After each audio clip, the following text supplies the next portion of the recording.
Deficit spending, crushing debt, lies, manipulation, broken promises, legal shenanigans, the cost of war, the price of peace, the president cozying up to corporations, and that's all before the cameras even started rolling. Trust me, it gets worse because there's no way we get out of this without talking about the politics of superheroes. Hi, I'm Dan Larson, and this is the history of Captain America.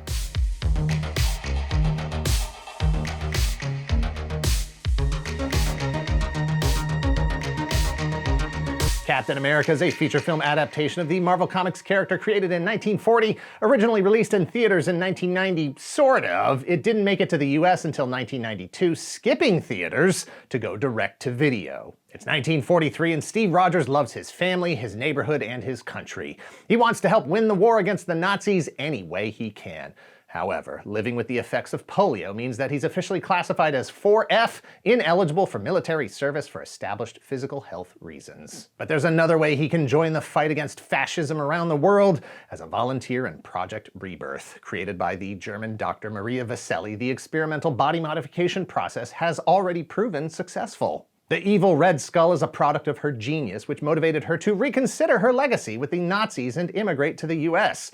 Steve Rogers is already a good, caring person. Project Rebirth will make him bigger, faster, and stronger. The first of America's own super soldiers, officially codenamed Captain America. But before Dr. Vaselli can carry out the super soldier experiment on a battalion of troops for Captain America to lead into the field, she is murdered by an undercover Nazi soldier. The details of the process die with her, but the products carry on. An epic battle against the Red Skull leaves Captain America strapped to a rocket aimed right at the White House and President Roosevelt. While Cap is able to redirect the rocket before impact, he crashes into the ice in Alaska, where he remains frozen for the next 50 years. He awakens to a strange and confusing world where things aren't as black and white as they used to be. A soldier who must face the reality that he not only failed in his mission to stop the Red Skull, but is now alone, lost in time, unable to go back to the way things were. The bad news is that the Red Skull is also still alive and has been doing absolutely terrible things for the past 50 years. The good news is that it's never too late to punch a Nazi in the mouth. He can still complete his mission. He can still fight for truth, justice, and a better tomorrow as Captain America. Thank you to 80stees.com for sponsoring this video. Click the link in the description below and use code TOYGALAXY to get 30% off your order today. I'm currently in my 6th decade on planet Earth. The 70s, the 80s, the 90s, the aughts, the teens, and now the 20s. And while a lot has changed, there's at least one thing that hasn't: my taste in clothing. It's t-shirts all the way back. Lucky for people like me, you know, people with torsos, 80stees.com is also t-shirts all the way back. T-shirts for any occasion you might need a t-shirt for, which, again, for me, is all occasions. Going to the movies, a concert, a ball game, a TED Talk, visiting family, getting groceries, walking the dog, dentist appointment, wedding, optometrist, colonoscopy. Find the shirt that's right for you. And while you're there shopping for yourself, maybe you find something for someone else too. Your mom, your dad, your veterinarian. They've got shirts for teachers, artists, writers, and all your favorite YouTube editors. You can buy the shirt that I'm wearing in the video you're about to watch. Not the actual shirt, but one just like it. Click the link below and use code TOYGALAXY for 30% off your order today. Again, that's code TOYGALAXY for 30% off your order. And thanks again to 80stees.com. Captain America made his debut in Timely Comics Captain America #1 in December 1940, cover dated March 1941, created by Joe Simon and Jack Kirby. The issue makes it very clear what Captain America is all about: punching Hitler in the face. Timely Comics was founded the year before in 1939. Their first publication was Marvel Comics #1, featuring the android version of the Human Torch, and obviously a title that would eventually become the name of the company 20 years later in 1961. Captain America was created for two reasons. One, Timely Comics publisher Martin Goodman wanted to get into the superhero comics business that was increasing in popularity after the creation of characters like Superman in 1938 and Batman in 1939. Two, writer Joe Simon and artist Jack Kirby were disgusted with American non-interventionist policies in Europe and wanted to, at least metaphorically, punch Hitler in the face. That's hot. Because Nazis are bad. They always have been, they always will be. Simon intentionally made Hitler himself the cover boy for getting punched in the face because he wanted to tell stories that drew from real life. And he knew that everyone who loved freedom hated Hitler. You're right. It's fact. Yes. Yes. You're right. You were right. You're right again. You're right. You were correct. It's fact. That said, before Captain America and his sidekick Bucky could get to Hitler, they first had to square off with Hitler's protege, evil Nazi scientist himself, the Red Skull, thus cementing a timely and timeless rivalry that would extend through the life of the franchise. A franchise that took a break. Superhero comics were really popular until they weren't. As a superhero whose identity was so inextricably tied to patriotism and in specific the United States of America, Captain America was popular until America wasn't. As the face of American foreign policy in the post-World War II years, Cap became less and less popular with each deployment, punching Russians abroad during the Cold War, while Joseph McCarthy conducted a witch hunt at home wasn't as clear-cut as punching Hitler and the Nazis. Hard to get kids excited for a red, white, and blue superhero as the military napalms civilians in Korea. After outselling Time magazine in the 40s, Cap was put on ice metaphorically and literally in 1954. He officially returned a decade later in 1964 as the leader of the Avengers, and quickly became one of the most popular and recognizable comic book characters in existence. Captain America made the leap to motion pictures shortly after his creation. In 1944, he starred in 14 black and white serials produced by Republic Pictures, a pulpy reimagining of the character, swapping out Steve Rogers slinging his shield at the Nazis for Grant Gardner gun-toting district attorney. In 1966, he appeared on the Grant Ray Lawrence Marvel Superheroes cartoon, but fans would have to wait until 1979 to see him again in live action, with Superman driving ticket sales at the box office and CBS shows featuring DC Comics' Shazam and Wonder Woman and Marvel's Hulk and Spider-Man. The focus briefly turned to Captain America. In January 1979, CBS aired Captain America, produced by Universal Television, starring Reb Brown as Steve Rogers, essentially a pilot movie for a series that was never picked up. It was followed by a second made-for-TV movie in November called Captain America 2: Death Too Soon. While they were more accurate adaptations of the character from the comics than the Republic Pictures serials, there were still some notable changes. Things that even the casual observer would notice were different. Cap made a few more animated appearances on Spider-Man and Spider-Man and His Amazing Friends before Universal took one more shot at a big-budget theatrical release. Or did they? Allegedly, according to the internet, there was an attempt to produce a feature film in 1981 starring Jeff Bridges as Captain America, Peter Fonda as the Red Skull, Justin Bateman as Bucky, Carl Weathers as the Falcon, and Alan Rickman as Baron Helmut Zemo. Fan service, if I've ever seen it. There's just a few problems with this. Wikipedia has a quote, lacking citation, added by a user in 2021 that says the film never got made because Universal neglected to renew the Captain America movie rights before they were purchased by Canon Films in 1984. They claim it was written by television writer Jeffrey Sprouse, and that information has since been repeated around the web on various sites whom shall go unnamed. IMDb trivia muddies the water further by claiming that Jeffrey Sprouse was actually a Universal executive and that the push for a feature film was a cooperative effort with fellow Universal executive Marvin DiCarlo.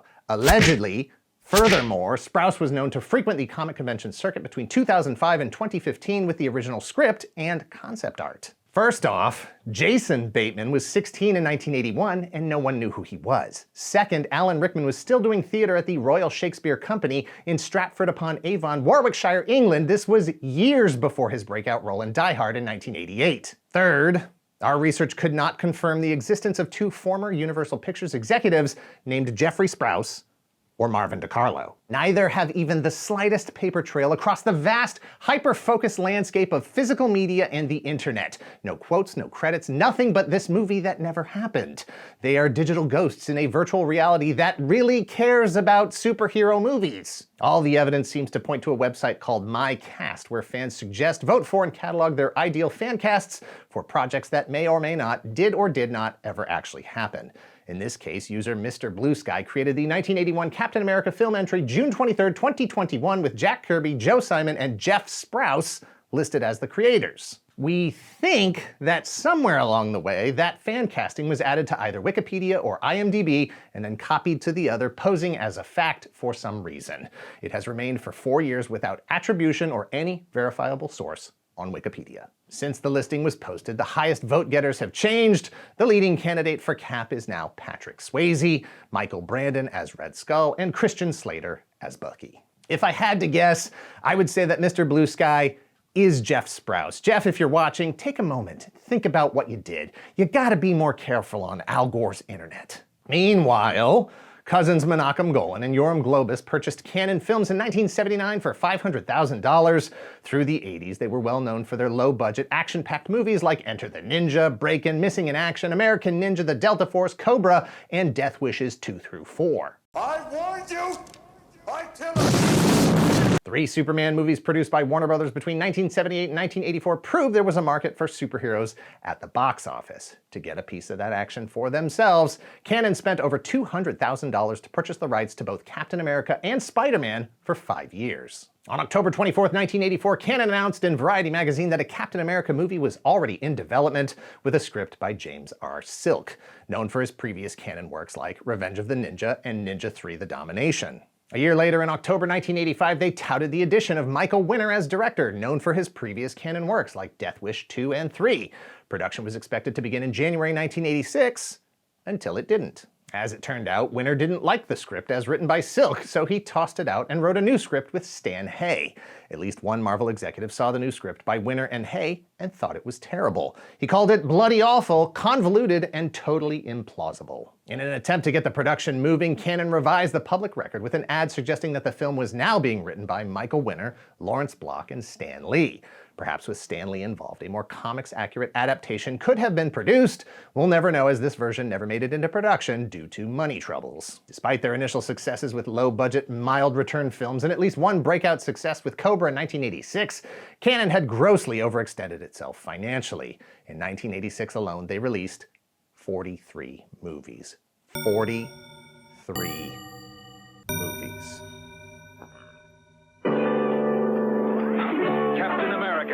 I need your help battling the energy wasters, the thermal thief, the wattage waster, and the cold air crook. These insidious villains are probably in your home. Defeat the thermal thief by shutting doors. Waste the wattage waster by turning off unused lights. And cool the cold air crook by shutting the refrigerator door. Saving energy is everyone's business, so keep it up, America!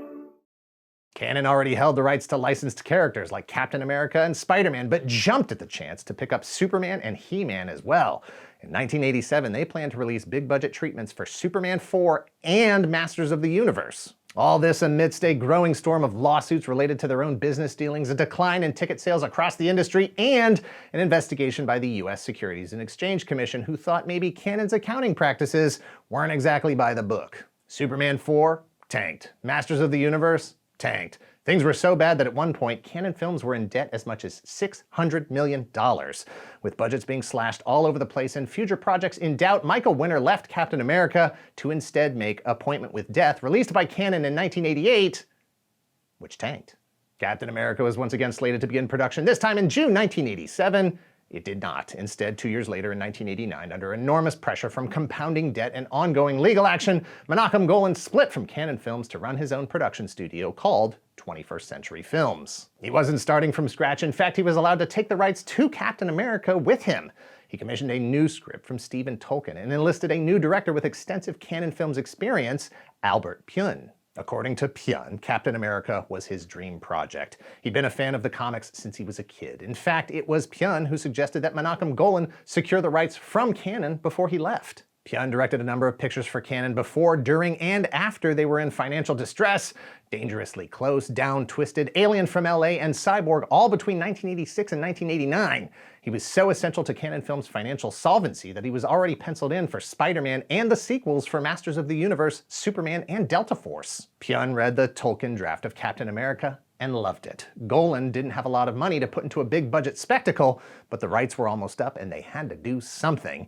Pyun offered a solution to getting a film shot with a bare-bones budget and before they ran out of time. Pyun asked Marvel if they could use the red, white, and black suit that Steve Rogers recently used in the comics when he resigned the title of Captain America rather than follow orders he believed to be unconstitutional. Marvel said no. Pyun asked Marvel if he could add a tactical belt to the suit. Marvel said no. He asked if they could add the scale armor detail many artists added to the suit in the comics. Marvel said no. Steve Rogers and Captain America were played by Matt Salinger, son of Catcher in the Rye author J.D. Salinger.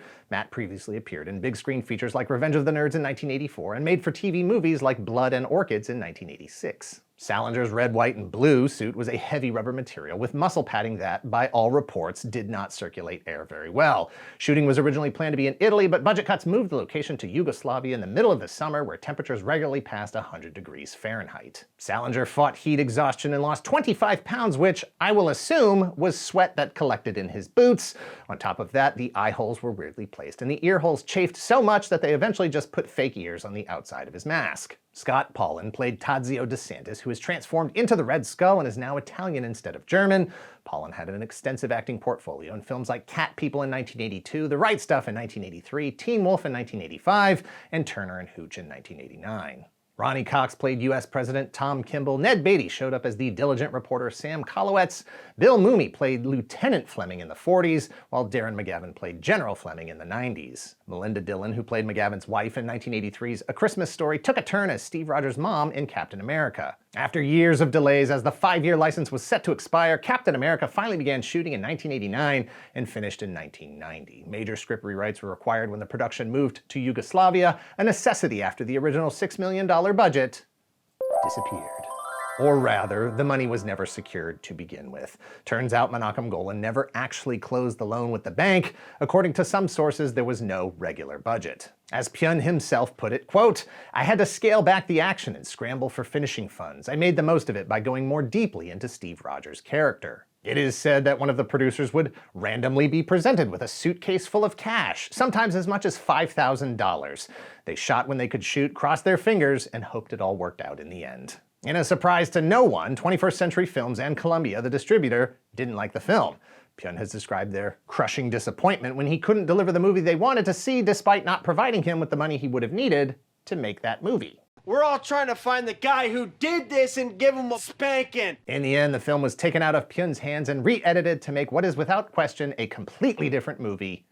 We'll come back to that. In a perfect world, Captain America would have been released in August 1990 in time for the 50th anniversary of the character's first appearance in 1940, right at the beginning of a new era of comic book movies kicked off by Batman in 1989 and followed by Teenage Mutant Ninja Turtles and Dick Tracy in 1990. And to be clear, Captain America was technically released to theaters in 1990, it's just that those theaters were in the UK. The US release date was first pushed back to 1991 and then pushed back again until it was quietly released direct-to-video in July of 1992, exactly 1 month after Batman Returns hit theaters on its way to $300 million. Reviews of Captain America were tepid. The Kalamazoo Gazette said it was not a bad Saturday afternoon flick. The Jackson Citizen Patriot called it hokey, harmless fun. Entertainment Weekly had a little more to say. Quote, "The movie isn't merely wrong for kids. It opens in pre-war Italy with a sequence in Italian with subtitles and a machine gun slaughter. It's just all wrong. The shapeless blob of a plot pits Cap against his Marvel Comics foe, the Nazi Red Skull, now inexplicably Italian and mostly seen without a red skull. They resume their battle in the 1990s when Cap awakens after decades in suspended animation. He should have stayed in bed." While the budget limited what could be depicted on screen, the comic adaptation released in May of 1992 suffered no restrictions.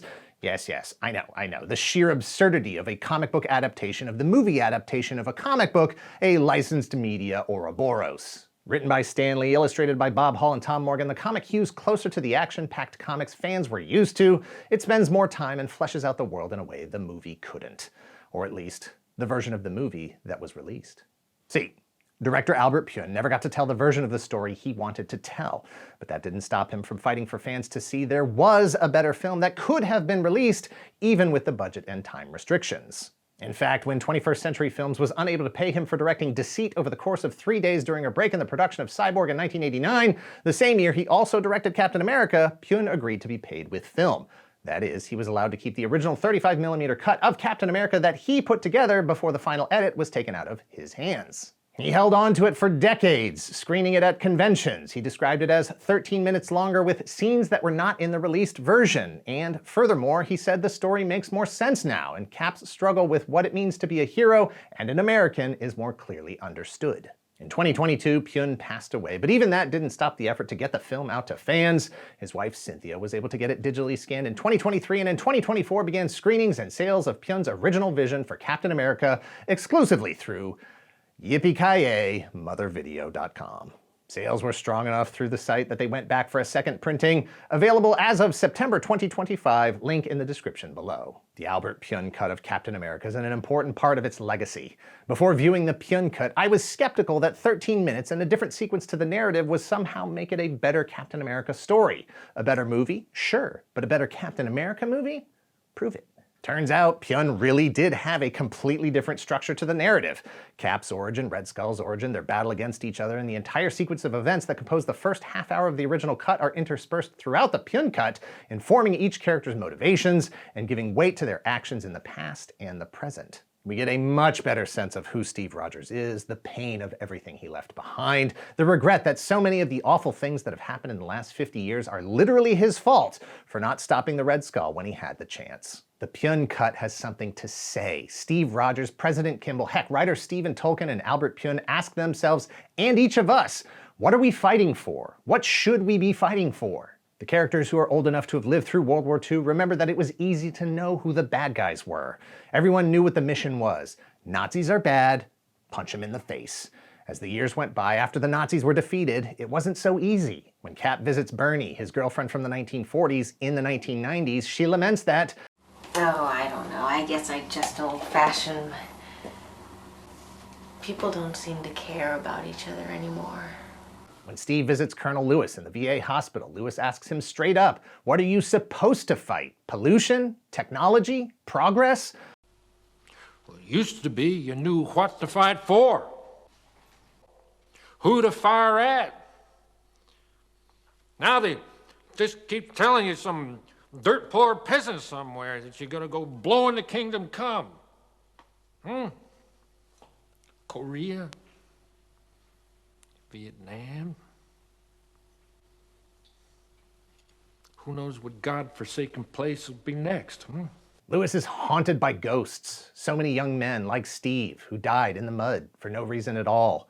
In a moment of lucidity, he says, war used to mean to fight to preserve an ideal, to protect a dream.